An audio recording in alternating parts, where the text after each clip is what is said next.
Ketika sebuah persoalan tidak menghadirkan sebuah jawaban, maka akan selalu menimbulkan sebuah pertanyaan. Ketika sebuah jawaban tidak disertai sebuah penjelasan, maka akan selalu menimbulkan dugaan-dugaan.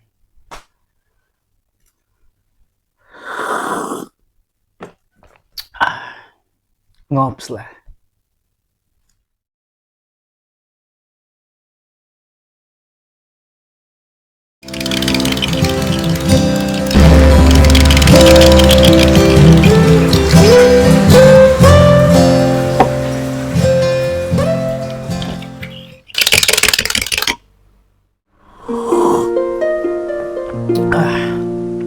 Guys, setelah demo besar-besaran di berbagai tempat, cukup chaos dan bahkan menelan korban jiwa. Kita semua tahu, kita semua lihat videonya.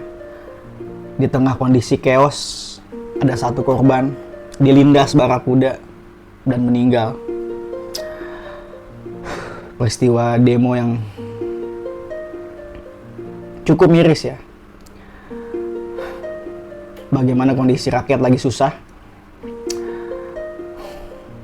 pajak naik terus, tapi kita tetap bayar pajak, kita tetap taat pajak,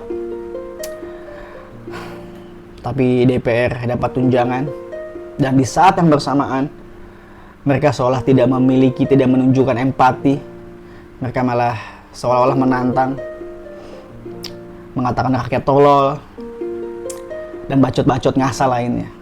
Hingga puncaknya demo besar-besaran yang kita lihat di berbagai tempat. Tapi alhamdulillah semua itu sudah berlalu. Jakarta sudah kembali kondusif. Alhamdulillah semuanya sudah mereda. Dan kita juga patut mengapresiasi bagaimana pemerintah, dalam hal ini Bapak Presiden kita tercinta, Bapak Prabowo Subianto, menurut gua menunjukkan itikat baik ya. Menurut gua menyikapi, merespon dengan cukup baik ya. Beberapa anggota DPR dinonaktifkan, yang aneh-aneh tadi, yang bacot-bacot ngasal tadi. Tunjangan juga tidak jadi. Beberapa menteri juga dicopot, di reshuffle. Oke, sejauh ini oke. Artinya beberapa ketidakpuasan, keresahan rakyat cukup diredam lah ya. Cukup teredam dengan sikap dan respon dari pemerintah.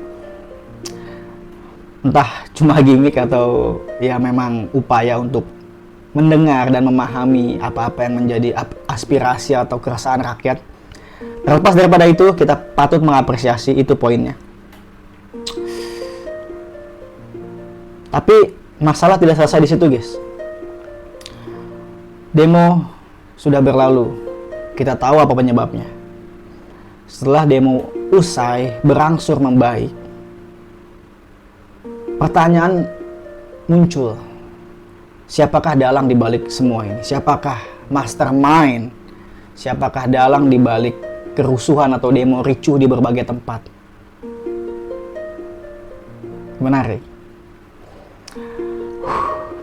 Pertama, bagaimana bisa demo tersebut ya, yang kita sudah tahu apa latar belakangnya, apa yang menyebabkan demonya, sudah jelas menurut gua. Kebijakan yang nyeleneh, bagaimana DPR yang sudah punya gaji selangit diberikan tunjangan, ditambahkan tunjangannya, gajinya makin banyak, mereka makin kaya, rakyat makin menderita, makin melarat, plus pajak juga naik terus. Menurut gua cukup clear ya alasan atau latar belakang kenapa demo tersebut terjadi. Tapi yang menarik adalah bagaimana bisa tiba-tiba muncul sebuah dugaan bahwa demo tersebut ditunggangi, bahwa demo tersebut ada mastermind-nya, ada dalangnya. Wow. Apakah benar semua itu ada dalangnya? Ada mastermind-nya, ada penggeraknya, ada sponsornya. Jadi demonstran yang kita lihat itu, yang berjuang di jalan itu, mereka dibayar, mereka digerakkan oleh seseorang atau suatu kelompok. Apakah benar begitu? Atau kembali kepada teori atau istilah maling teriak maling? Kita nggak tahu. Ada banyak dugaan. Ketika sebuah persoalan tidak menghadirkan sebuah jawaban, akan selalu melahirkan sebuah pertanyaan. Ketika sebuah jawaban tidak disertai sebuah penjelasan, maka akan selalu menimbulkan dugaan-dugaan. Nah, di tengah dugaan siapa sebenarnya dalang dibalik sebuah peristiwa yang cukup menggemparkan beberapa hari belakangan, demo besar-besaran, demo yang cukup ricuh, chaos, menelan korban jiwa. Muncul seorang pemuda yang cukup vokal, yang sangat kritis, yang punya cukup kecakapan untuk menyampaikannya. Seseorang yang cukup punya pengaruh. Salah satu idola gue juga, Wanjas. Tidak lain tidak bukan abangku, Ferry Irwandi. Di salah satu forum ya, yang dipimpin oleh Bung Aiman, begitu kerennya Bung Ferry Irwandi. Di tengah beberapa orang memperdebatkan siapa yang menjadi dalang di balik demo besar-besaran, demo ricuh kemarin, Bung Ferry salah satu statementnya adalah, kenapa kita tidak berfokus kepada apa yang membuat demonya terjadi? Kenapa kita tidak berfokus kepada kebijakan yang aneh-aneh itu? Di saat rakyat lagi susah, kok DPR dinaikkan tunjangannya atau ditambah tunjangannya? Itu memang itu akar masalahnya, guys. Itu masalahnya. Jadi jangan berpikir kejauhan, jangan jumping conclusion, Wanjas. Masalahnya itu dulu, guys. Kenapa kebijakan ini lahir di saat rakyat lagi susah? Seolah-olah pengalihan isu kah? Supaya isu utamanya menjadi buram, menjadi abu-abu, menjadi teralihkan dengan fokus utama, fokus yang berganti, siapa dalangnya. Jadi seolah-olah kita percaya bahwa oh iya, berarti memang benar ada dalangnya. Kita jadi kepo, kita jadi malah terfokus kepada dalangnya siapa nih, emang benar ada dalangnya. Dan disitulah Bung Ferry Irwandi seolah-olah kayak versus everybody, stand for us, Wanjas. Singkat cerita, setelah forum diskusi tersebut, di situ Bung Ferry sempat menampilkan sebuah video yang ya sedikit banyak mengindikasikan siapa sebenarnya dalangnya. Oknum-oknum dari aparat berwajib. Ya seperti kita tahu, tentu saja melahirkan sebuah perdebatan. Dari kubu seberang, dalangnya si A. Entah dalangnya dari dalam atau bahkan dari luar, pokoknya ada dalangnya aja. Dari kubu si B, dalangnya ya dia juga. Seperti yang gue bilang tadi, teori maling teriak maling gitu loh. Kalau ada maling yang teriak maling, yang paling gencar, wah maling. Boleh jadi dia malingnya, guys. Beberapa video kita temukan si provokator, si dalang ini, si perusuh ini membawa senjata api. Mahasiswa mana, guys? Mahasiswa dari fakultas mana, guys, yang bisa punya senjata api, guys? Tapi sekali lagi ya, kita nggak tahu siapa dalangnya, siapa mastermind di balik semua ini, atau bahkan sebenarnya memang nggak ada dalangnya. Ya memang maling teriak maling aja gitu loh, pengalihan isu aja. Tapi udah, biarlah itu menjadi misteri. Biarlah itu kalian cerna sendiri siapa dalangnya. Tapi yang terpenting adalah apa yang disampaikan, apa yang dilakukan oleh seorang Bung Ferry Irwandi. Sedikit banyak Bung Ferry Irwandi menunjukkan bahwa ya memang rakyat harusnya seperti itu. Kita ini rakyat, guys. Kita membantu bergulir, berputarnya roda perekonomian bangsa atau negara. Kita bayar pajak, guys, dan dari situ negara hidup. Dari situ negara membayar gaji para pejabatnya dan sebagainya. Bayangkan sebuah negara tanpa rakyat. tidak akan menjadi sebuah negara, guys. Tidak berlebihan rasanya kalau kita disebut rakyat adalah pemegang saham ya. Yang namanya pemegang saham. Jika kita melihat adanya kebijakan yang dirasa sedikit melenceng atau dirasa aneh-aneh, seyogyanya kita bersuara, guys. Ya walaupun kita tahu aspirasi kita juga tidak didengar ya, tapi setidaknya apa yang dilakukan oleh Bung Ferry Irwandi sedikit banyak memberikan tekanan, memberikan warning kepada pemerintah bahwa rakyat cerdas, guys. Rakyat itu kritis, rakyat bukan domba-domba ternak yang nurut aja ketika pemerintah hilaf, ketika pemerintah memberikan kebijakan yang belokkah, ketika pemerintah melahirkan kebijakan yang aneh-aneh, yang seenak jidat. Hello, rakyat sudah tidak bodoh, guys.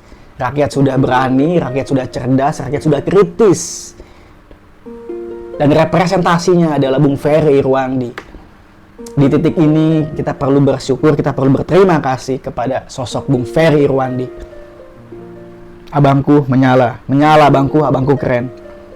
You will never walk alone. We stand with you, Bang Ferry. Pun demikian, ya memang Bung Ferry bukan orang yang sempurna. Tentu banyak salah.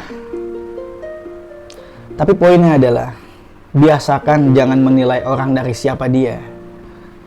Kalau apa yang disampaikan, kalau argumentasinya, kalau statementnya baik, kita patut apresiasi, guys. Apa-apa yang baik kita bisa ambil. Gue rasa kita cukup dewasa ya untuk bisa mensortir, memilah mana yang baik, mana yang tidak. Jika dirasa ada yang tidak baik dari seorang Bung Ferry Irwandi, kita bisa kesampingkan. Tapi apa yang baik, ayolah, kita perlu fair dan bijaksana. Dan rasanya negeri ini memang perlu orang seperti Bung Ferry ya. Muda, cerdas, berwawasan, berani bersuara, vokal, kritis, dan punya pengaruh tentunya. Di luar sana mungkin banyak yang seperti Bung Ferry atau bahkan lebih baik dari Bung Ferry, tapi mungkin tidak punya cukup pengaruh, tidak cukup punya spotlight sebagaimana Bung Ferry punya. Subscribernya sudah jutaan, kita tahu. Mungkin tidak punya keberanian atau tidak punya kecakapan seperti Bung Ferry punya. Gagasannya udah bagus nih, pola pikir udah bagus nih, tapi tidak cukup punya kecakapan untuk menerjemahkan pola pikirnya. Itulah kenapa di sini pertama gue bersyukur Jakarta sudah membaik. Kedua, gue mengapresiasi bagaimana sikap dan bagaimana respon pemerintah terhadap demo besar-besaran yang sudah berlalu. Dan yang terakhir, tentu saja gue bersyukur dan berterima kasih kepada Bung Ferry.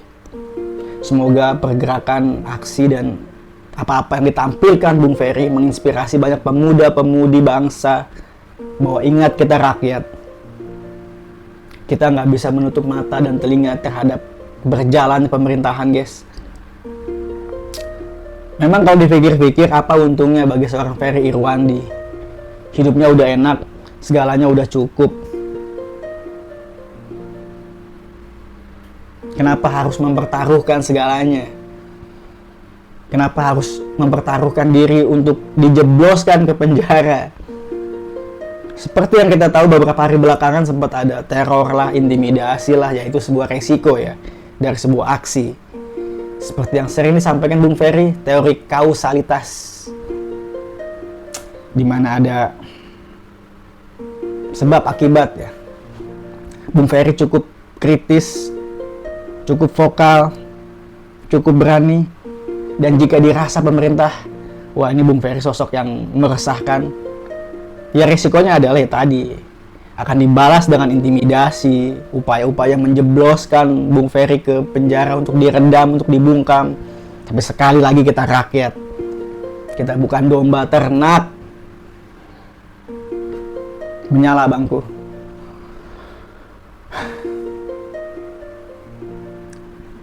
Guys, kita semua punya pilihan. Kalian bebas memilih ingin menjadi rakyat yang apatis atau menjadi rakyat yang kritis. Tapi apapun itu, semoga demi kebaikan negeri, semoga demi kebaikan kita semua. Semoga negeri kita selalu sehat, selalu bersih dari koruptor-koruptor. Kalaulah harapan bubar DPR terlalu muluk-muluk setidaknya, guys. Jangan semakin membuat rakyat menderita. Dan untuk Bung Ferry, maju terus. We stand with you.